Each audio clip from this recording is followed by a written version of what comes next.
Vernissage de l'exposition Art du Bénin d'hier et d'aujourd'hui. Ce samedi 19 février marque cette cérémonie faite en 2 étapes entamée en fin de matinée. Le chef de l'État a donné le top départ de l'Expo événement. Désormais, le pass vaccinal est digitalisé, plus besoin de traîner le carnet. Il suffit d'avoir le QR code sur les sites de vaccination. Et dès ce lundi 21 février, tout le monde peut rentrer en possession de ce pass vaccinal digitalisé. Hors du Bénin au Burkina Faso, des milliers de Burkinabés se sont réunis pour clamer leur soutien indéfectible au nouveau président. Le chef du MPSR a été investi mercredi président du Faso par le Conseil constitutionnel. Eh bien, les précisions dans cette édition. Mesdames, Messieurs, bienvenue dans cette nouvelle session de l'information sur Speedline Télévision. Nous sommes lundi 21 février 2022. Merci donc de prendre le rendez-vous de l'actualité. Le jour tant attendu est enfin arrivé. Bien, c'était samedi, ce samedi 19 février qui marque le vernissage de l'exposition Art du Bénin d'hier et d'aujourd'hui. Eh bien, de la restitution à la révélation, une cérémonie en 2 étapes entamée en fin de matinée en compagnie de la ministre française de la Culture, des présidents d'institutions et des têtes couronnées. Le chef de l'État a donné le top départ de l'Expo événement. Regardez ici les images. La salle des fêtes du palais de la Marina. Et c'est bien ici que commence la visite de l'Expo événement et la première étape consacrée aux 26 trésors royaux restitués par la France. Et pour la toute première fois, la ministre française de la Culture découvre ces artefacts dans un espace autre que celui du musée du Quai Branly Jacques Chirac. Cette visite a été une grande émotion. D'abord par le choc esthétique procuré, parce que ce sont des trésors qui font partie du patrimoine de l'humanité, du patrimoine béninois bien sûr, mais plus largement du patrimoine de l'humanité. Et le choc esthétique que j'avais ressenti au musée du Quai Branly lors de la cérémonie de revoir de ces œuvres, je l'ai ressenti à la puissance 10 en visitant ici, dans le palais de la Marina, cette exposition. Ce samedi, un jour de vernissage à la présidence de la République. Les rois du Bénin d'aujourd'hui sont enfin confrontés physiquement au trésor de leurs illustres ancêtres. Le médiateur de circonstance est un conservateur de grand luxe. Patrice Talon explique aux têtes couronnées l'intérêt de cette exposition. Les peuples d'Afrique ont commencé à dire « renvoyez-nous ce qui a une valeur historique, ce qui a une valeur patrimoniale, c'est-à-dire notre bien commun. Ce qui a une valeur pour la mémoire des peuples. Retournez ces choses-là, parce que autant chez vous, toutes ces choses-là existent quelque part, et vos enfants, vos arrière-petits-enfants, les étrangers, quand ils viennent, ils voient ce qui a marqué l'histoire de votre pays. Nous aussi, nous avons besoin de voir ce qui a marqué notre histoire. Pour qu'on sache, il y a 500 ans, il y a 300 ans, il y a 100 ans, il y a 50 ans, comment notre pays a évolué, comment nos royaumes ont évolué, comment les peuples d'Afrique, du Bénin ont évolué. C'est l'intérêt. C'est ce qui a fait que nous avons demandé qu'on nous restitue ces biens-là pour que sur notre territoire, il y ait des choses qui témoignent de notre histoire. C'est quand même important que chaque peuple dispose sur son territoire des choses qui relèvent de son patrimoine, de son histoire, qui tracent sa vie pour aujourd'hui et pour demain. Une visite royale pour cette première journée du vernissage au palais de la Marina. Et avant donc cette exposition, avant ce vernissage, il y avait l'avant-première. Et dans la soirée de ce vendredi 18 février, c'est un public de connaisseurs qui a été convié à la Marina pour visiter l'exposition Art du Bénin d'hier et d'aujourd'hui, bien de la restitution à la révélation, opération de charme et répétition générale pour les organisateurs qui ont tenu à montrer au public que tout est prêt avant l'ouverture de l'Expo événement. Voici ici le compte rendu. Une avant-première avant le vernissage. Les acteurs culturels étaient au palais de la Marina la veille. Ils découvrent une exposition diptyque dans laquelle l'art contemporain dialogue avec le Dahomey d'hier. Très heureux très heureux. Ça valait les martyrs. Ça valait tous les martyrs. Et je pense que ce n'est pas terminé, ce n'est que le début. La fierté de voir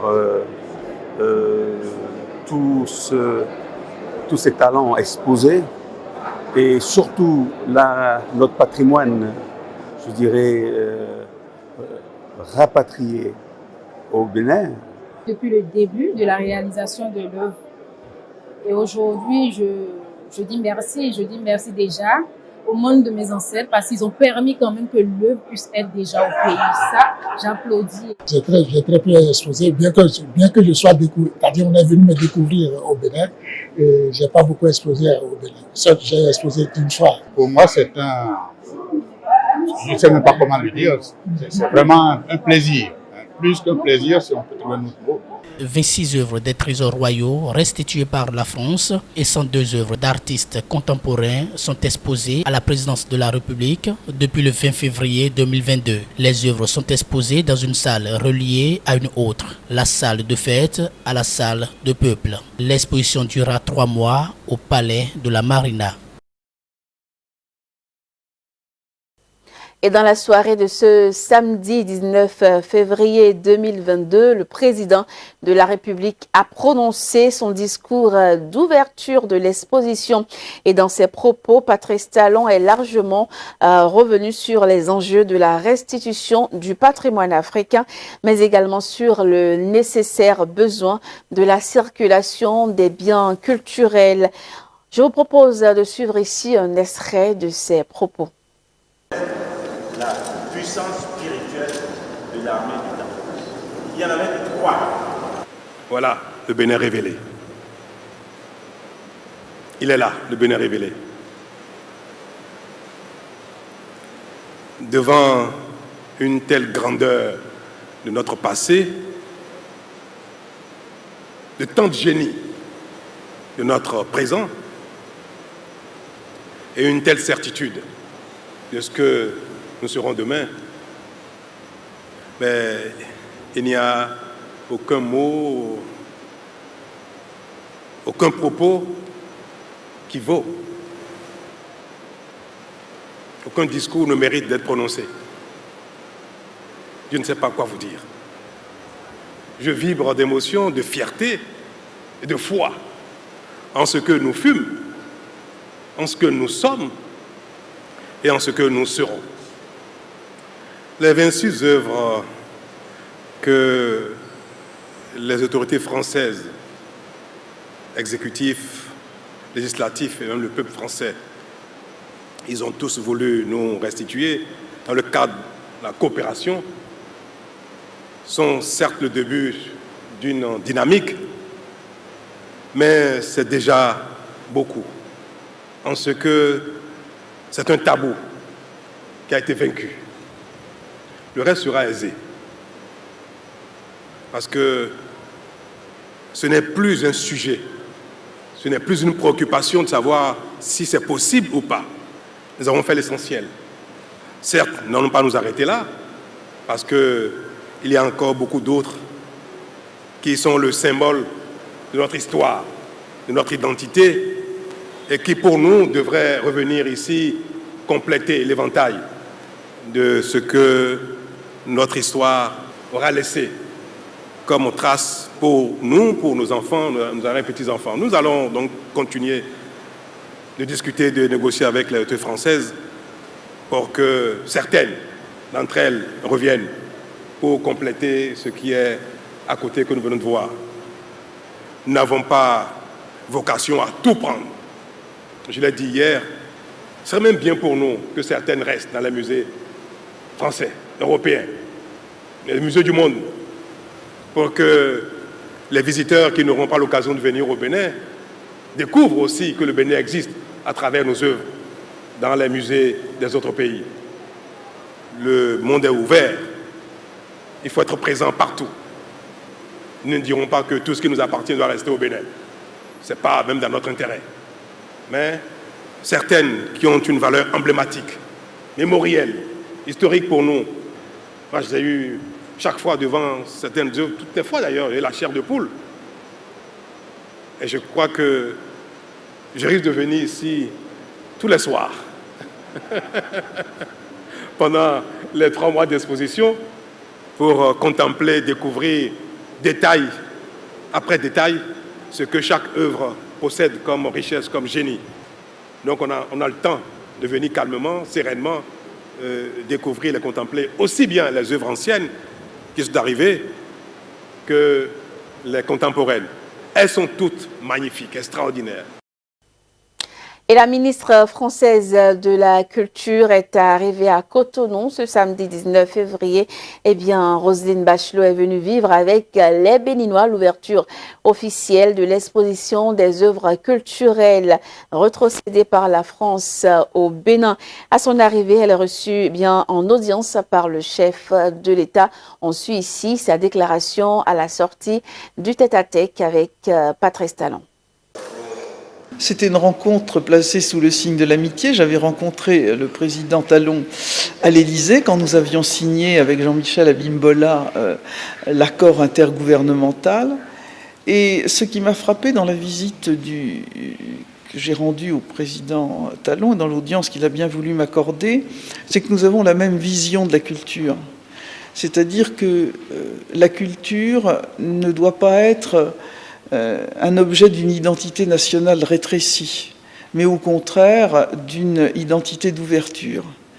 Et c'est aussi une formidable opportunité de développement économique à travers toute une série de musées qui vont se faire. Bien sûr, tout le monde parle du futur musée qui se construira sur le site d'Abomey et où seront installées à la fin ces 26 œuvres que nous visitons. Mais il ne faut pas oublier le musée d'Ouida sur la mémoire internationale et mémoire de l'esclavage, le musée de Porto-Novo sur le vaudou, et puis le musée d'art contemporain qui va se situer dans la Galerie nationale et où seront accueillis un certain nombre des œuvres que nous venons d'admirer, plus 2 autres musées. Le président Talon a insisté, ainsi que Jean-Michel Abimbola, toute une volonté de structure hôtelière qui vont faire du Bénin un grand pays de tourisme culturel.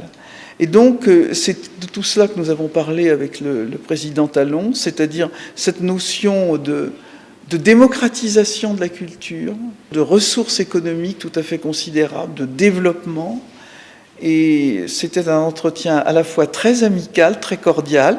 Il nous est arrivé de rire aussi pendant cet entretien, très détendu, mais aussi le début d'un véritable partenariat très très riche entre le Bénin et la France. L'acte 2 des restitutions est commencé d'abord par le partenariat muséal qui est établi et qui est très fort entre la France et le Bénin, mais le président Emmanuel Macron a souhaité qu'une nouvelle loi puisse surplomber le principe de l'inaliénabilité des collections, qui souvent restreint cette démarche partenariale. Donc on en est tout à fait aux prémices, puisque la mission qui a été confiée sur ce thème à Jean-Luc Martinez, l'ancien président du musée du Louvre, commence simplement. Il était au Bénin il y a quelques jours, il a rendu un pré-rapport. Une loi, c'est une démarche qui demande un véritable partenariat entre nous, un travail historique, un travail législatif, mais ça y est, ce travail a démarré et il est en bonne voie. Et je parlais dans les titres de cette édition du pass vaccinal digitalisé. Eh bien, le ministère du numérique joue sa partition. Désormais, le pass vaccinal est digitalisé. Plus besoin de traîner un carnet. Il vous suffit donc d'avoir votre QR code sur les sites de vaccination. Et dès ce lundi 21 février, eh bien, sur tous les sites de vaccination, rendez-vous donc pour recevoir votre pass vaccinal digitalisé. Le directeur des opérations de l'Agence des services et systèmes d'information nous en parle ici. Depuis le 20 octobre 2021, le gouvernement a conditionné l'accès aux services publics à la présentation d'un pass sanitaire. Le pass sanitaire est composé soit d'un certificat de vaccination avec schéma vaccinal complet ou soit d'un résultat négatif de test PCR datant de moins de 48 heures. Le pass sanitaire jusqu'à présent n'était pas digitalisé. Depuis cette semaine, nous l'avons digitalisé. Qu'est-ce que cela signifie? Cela signifie qu'un individu aujourd'hui, un citoyen qui va se faire vacciner, au lieu de recevoir sur un format papier incarné ces informations de vaccination, il peut les recevoir certes sur un papier avec un QR code qui est posé dessus ou soit par email de manière totalement digitalisée. Sur le document qu'il va recevoir, il aura un QR code dans lequel sont encryptées les informations de vaccination. Il y a une signature électronique sur le document qui fait en sorte que ce document ne peut pas être falsifié. Et ce document est donc reconnu aussi bien au niveau du Bénin qu'à l'international. En ce qui concerne les tests PCR également, nous lui permettons aujourd'hui de mettre sur son résultat de test PCR un QR code qui rend le document manuel ou numérique infalsifiable. Et non seulement nous l'avons digitalisé, mais nous l'avons également connecté au système de l'Union européenne. Il faut savoir qu'au niveau de l'Union européenne, ils ont mis en place une plateforme qui aujourd'hui connecte 62 pays, les pays de l'Union européenne plus 35 autres pays qui ne sont pas de l'Union européenne, dont la Tunisie, le Togo et depuis cette semaine le Bénin.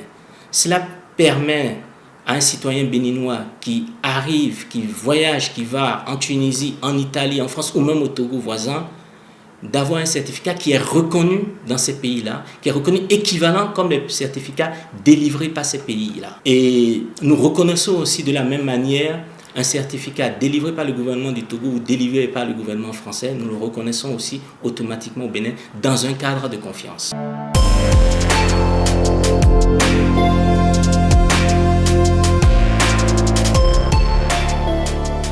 Quelqu'un qui a déjà été vacciné et qui veut avoir son passe sanitaire digitalisé, ce qu'il doit faire, c'est qu'il doit aller dans un centre de santé où il s'était fait vacciner et il va demander à obtenir son certificat de vaccination totalement digitalisé. Hors du Bénin à présent, direction le Burkina Faso.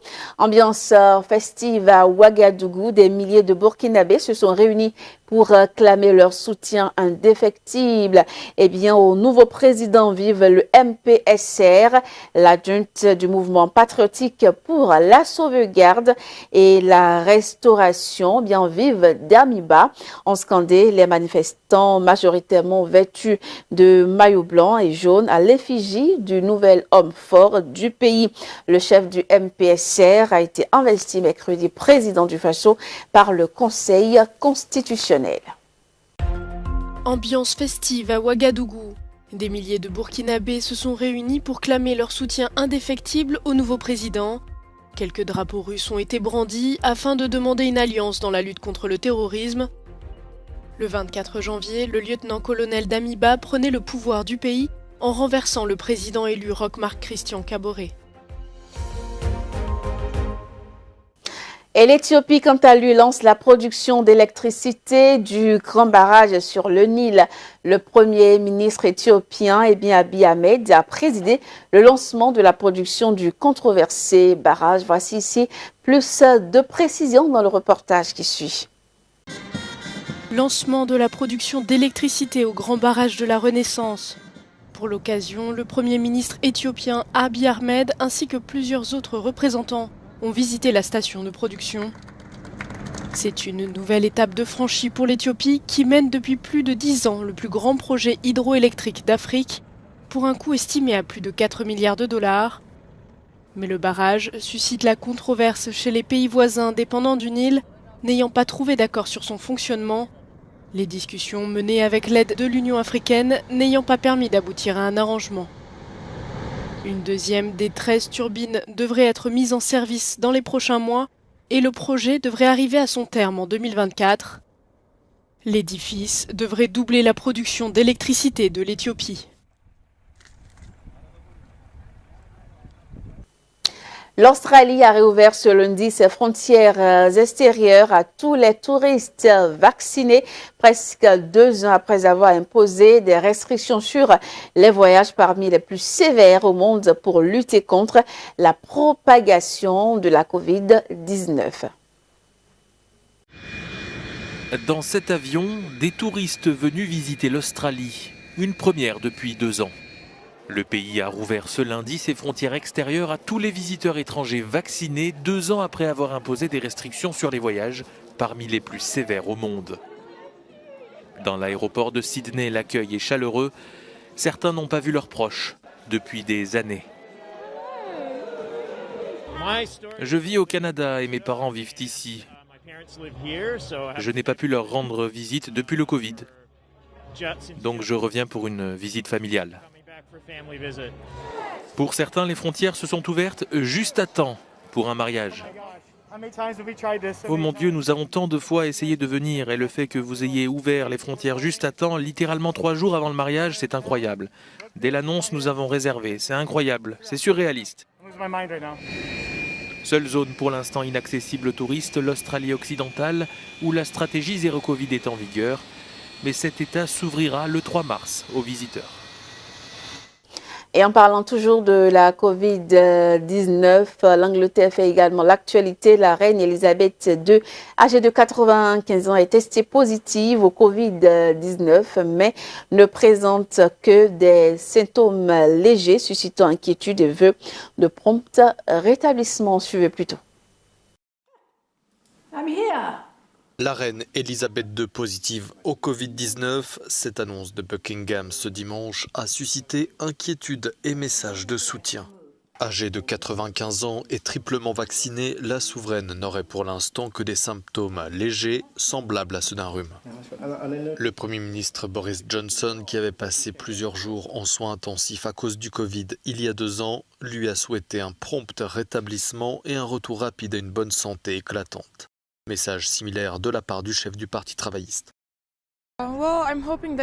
J'espère qu'elle va bien et qu'elle n'a pas d'affreux symptômes et que ça passera vite. Tout le monde l'attrape à un moment donné, donc elle est obligée de l'avoir, mais j'espère que ça va aller.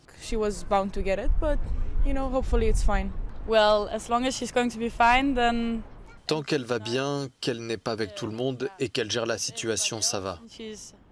C'est difficile de ne pas l'attraper en ce moment. Beaucoup de gens l'ont eu.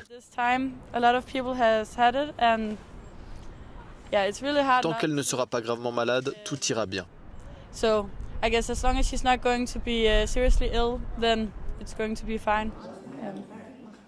La reine Elisabeth II, qui fêtera ses 96 ans le 21 avril prochain, vient de passer le cap des 70 ans de règne, un record pour la monarchie britannique. Et c'est avec l'actualité en Ukraine que nous allons boucler la boucle. Les présidents Joe Biden et Vladimir Poutine acceptent de se rencontrer lors d'un sommet proposé par leur homologue français à la condition qu'une invasion de l'Ukraine n'ait pas eu lieu. D'ici là, une annonce surprise qui intervient alors qu'une guerre était donnée pour imminente. Voici ici les détails. C'est une semaine diplomatique cruciale qui s'ouvre ce lundi selon Londres et Paris. Les craintes d'une guerre et d'une invasion de l'Ukraine se sont encore renforcées ce dimanche après que le Bélarus a annoncé que les 30 000 soldats russes présents sur son territoire allaient finalement rester pour mener d'autres exercices militaires. Initialement, ces soldats russes devaient repartir dans leur pays à la fin du week-end qui vient de s'achever. Dimanche soir, le président des États-Unis a réuni le Conseil national de sécurité de la Maison-Blanche. Washington continue d'avertir que la Russie serait sur le point d'envahir l'Ukraine. Malgré la guerre donnée pour imminente, les présidents Poutine et Biden ont accepté ce lundi de se rencontrer lors d'un sommet proposé par la France, à la condition qu'une invasion de l'Ukraine n'ait pas eu lieu d'ici là. Le contenu du sommet sera préparé par le chef de la diplomatie des États-Unis, Antony Blinken, et son homologue russe, Sergueï Lavrov, lors d'une rencontre prévue ce jeudi. Dans un communiqué, le Kremlin déclare que, compte tenu de l'état actuel de la situation, les 2 présidents ont jugé opportun d'intensifier la recherche d'une solution diplomatique entre les ministres des Affaires étrangères et les conseillers politiques des dirigeants des pays du format Normandie. Ces réunions doivent contribuer à rétablir le cessez-le-feu et à assurer des progrès dans le règlement du conflit autour du Donbass. La configuration diplomatique du format Normandie mise en place suite au déclenchement de la guerre du Donbass en 2014 réunit Ukraine, Russie, France et Allemagne. Ce format est censé garantir le respect de la mise en place des accords de paix de Minsk dans les enclaves séparatistes du Donbass. Enclave où la situation s'est dégradée un peu plus encore au cours des derniers jours. Le président ukrainien Volodymyr Zelensky appelle à un cessez-le-feu immédiat. Les séparatistes ont pour leur part ordonné l'évacuation des civils sur place et la mobilisation des hommes en état de combattre. Et ce sera donc tout pour cette édition. Merci à vous de l'avoir suivi. Je vous souhaite une excellente semaine, un programme de Speedline Télévision.